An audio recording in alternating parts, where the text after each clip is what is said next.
In this video, we're going to talk about how to spot undervalued commercial properties and turn them into gold mines. When it comes to commercial real estate, there's a lot more to finding a good deal than just searching for cheap properties. It's about identifying undervalued opportunities and knowing exactly what to do to unlock their full potential. Hey, I'm Mel Giannone, a commercial real estate broker, commercial real estate advisor, and real estate investor. I'm going to walk you through how to spot undervalued commercial properties and transform them into lucrative investments that generate returns for years to come. Before we even get started, I want to make certain that you look at properties under the following lens of criteria. The property must have positive cash flow, or at least the potential for positive cash flow in short time. If it's a tenanted property, you want to look for triple net leases that escalate with inflation, where the tenant takes on most, if not all, of the responsibility of occupancy in the building. We want to focus on net rent flowing directly to the bottom line, not gross rent. The third thing you want to watch out for, you want to favor properties that are located as close to Main and Main Street as possible.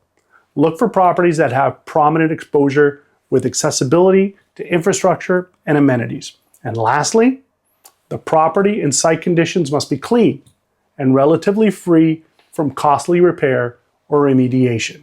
You don't want to suddenly have to pay for a new roof or clean up a site that has an environmental problem or a drainage problem, so stick to properties less than 40 years old. All right, so now that we've got what we're looking for and we framed it under that lens, let's talk about how to spot an undervalued property. And it starts with the right metrics. We're going to talk about the cost per square foot. So that's one of the best initial indicators of whether the property is undervalued. But here's the trick. You can't just look at a number in isolation. You need to compare it against the benchmark of whatever it is that's going on in the local market. You got to track those trends and then you measure them against each other and say, look, do I really have a deal here or do I have to dig deeper? How much of that cost per square foot is actually attributed to the land underneath the building? And are you really getting a deal? Land, as we know, is getting more expensive. So relatively speaking, is the price apportioned to the building below replacement cost for that structure at today's construction pricing? Then maybe we can make a decision as to whether you're overpaying for that building or you're paying a premium for the land underneath that building. Does that price align with other comparable properties in that market? Is the cost lower due to market conditions or simply because it's a poorly marketed asset or because it's a dysfunctional, obsolete old building? The best way to get an undervalued property, in my opinion, is to find one that is off market. You need to connect owner to another owner. You as the purchaser need to connect with as many commercial property owners as possible by way of telephone, mail, email, social media, or even door knocking. At any one given point in time, 5% of the market is typically turning over. It's a numbers game, so you might want to recruit a buyer's agent, an agent like myself that goes out and helps with the prospecting efforts. They might be willing to call back on expired listings or make direct calls to property owners that they know that might be in the market after having held the property for 10, 15, 20 years. Beyond that, you also want to look at micro market trends. What's happening in the neighborhood? A property near an emerging hub or a city center can be priced below market value just because it hasn't been repositioned or renovated. That's why you see some smaller homes being sold at full price only to be knocked down in favor of a building twice the size in a market that demands to be in that area. The best opportunities come when you can predict a future demand surge and that others haven't noticed yet. You want to get ahead of that wave of future demand. So point number 2, consider the highest and best use of the property. So when we talk about highest and best use, every property has the potential for a different value depending on how it's used. Is the space being underutilized?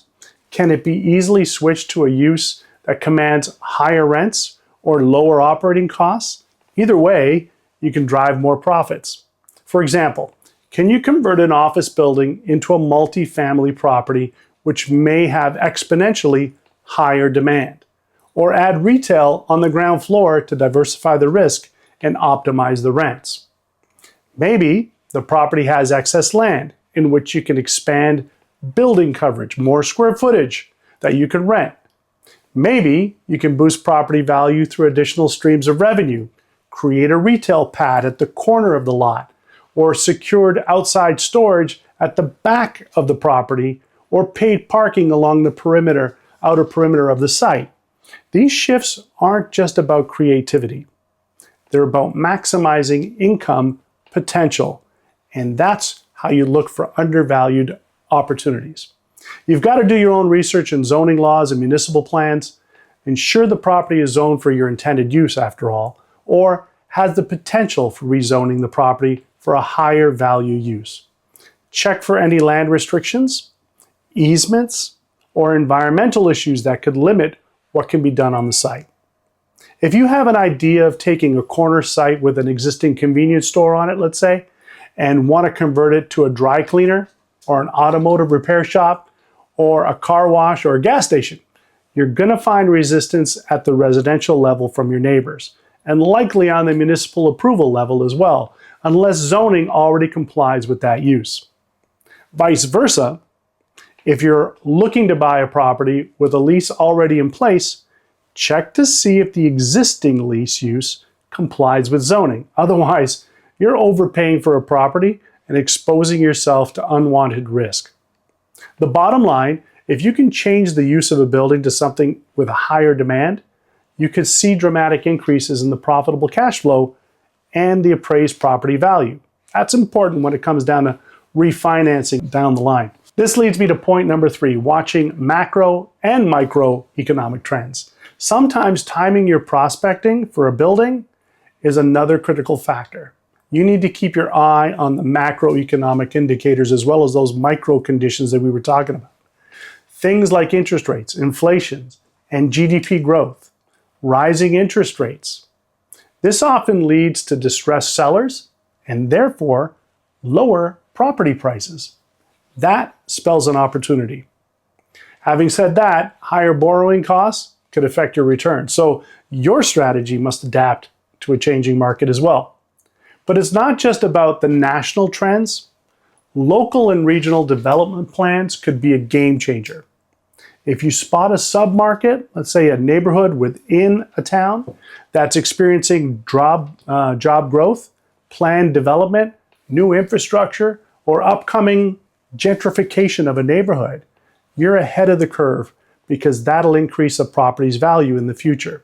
Ask yourself, is the area improving or declining?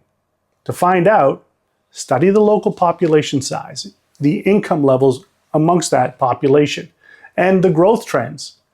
You want them to be at a pace or above par with the municipal, regional, or national levels.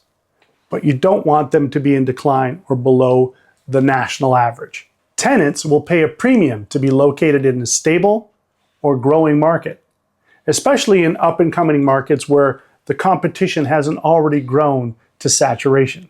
Too many competing businesses could signal lower demand in the future, therefore lower rents and higher vacancy. If the opposite is true, you've found yourself a potentially undervalued property within an underserviced market. So there's a lot of upside. This brings us to point number 4, business deal terms that could save you thousands of dollars. So ultimately, you're striving to make money on the buy. You can have the perfect property, but if the terms are wrong, you'll lose out. Here are a few deal terms that can make a huge difference. Let's start with the deposit. Too many buyers get carried away and end up with an overly large deposit up front. While it shows commitment, it can tie up capital that could otherwise be deployed elsewhere, like in performing your due diligence and investigating for a property. A good strategy is to negotiate for a flexible deposit that can be reduced if certain contingencies aren't met. Never submit all your deposit money up front. Minimal amounts at the start, then progress in stages as conditions are waived. When it comes to a due diligence period, your investigating period, many investors rush this stage. But this is your opportunity to uncover hidden problems.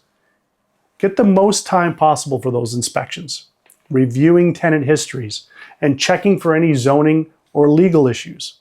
A short due diligence period is a huge red flag. It could result in missing major flaws that cost you down the line. A thorough due diligence could be leveraged to uncover risks that you want mitigated by the seller so that you can avoid future costs.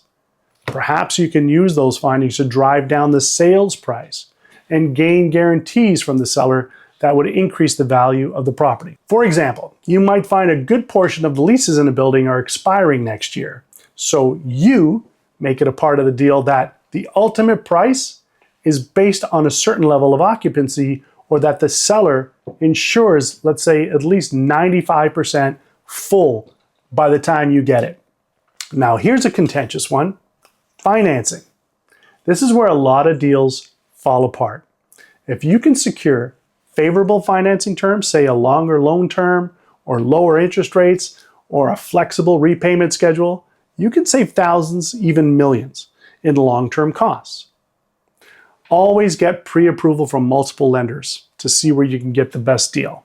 Better yet, save money and find more value by having the seller financing all or part of the deal. This way you can avoid extra lending charges or ongoing fees from a traditional lender. At the very least, see if you can get them to carry an interest-only mortgage until rates come down and you have a chance to increase cash flow at the property before refinancing with a traditional lender, but at a higher valuation than when you actually purchased it. Another opportunity is to find value under a sale leaseback scenario. Well, what's that? That is where the seller stays on as a tenant under a new long-term lease.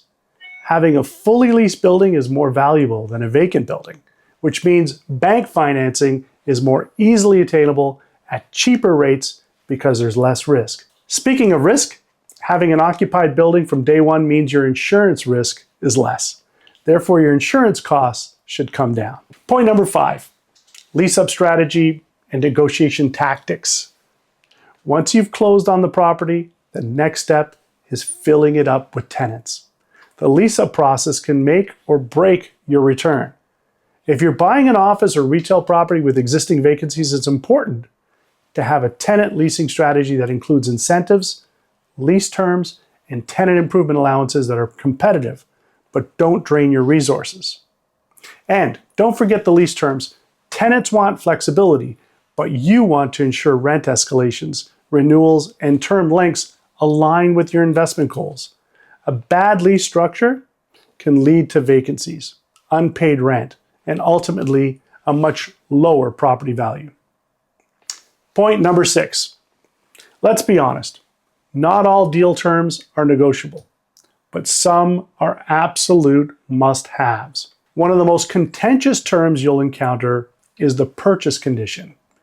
These clauses allow the buyer to back out of a deal for certain reasons like financing failure or inspection results. While it might seem like a safety net, overly strict conditions could reduce the property's appeal to the seller and raise the purchasing price. Also, watch out for any indemnification clauses and maintenance responsibilities. Overly burdensome conditions can tie you into long-term expenses that you weren't prepared for.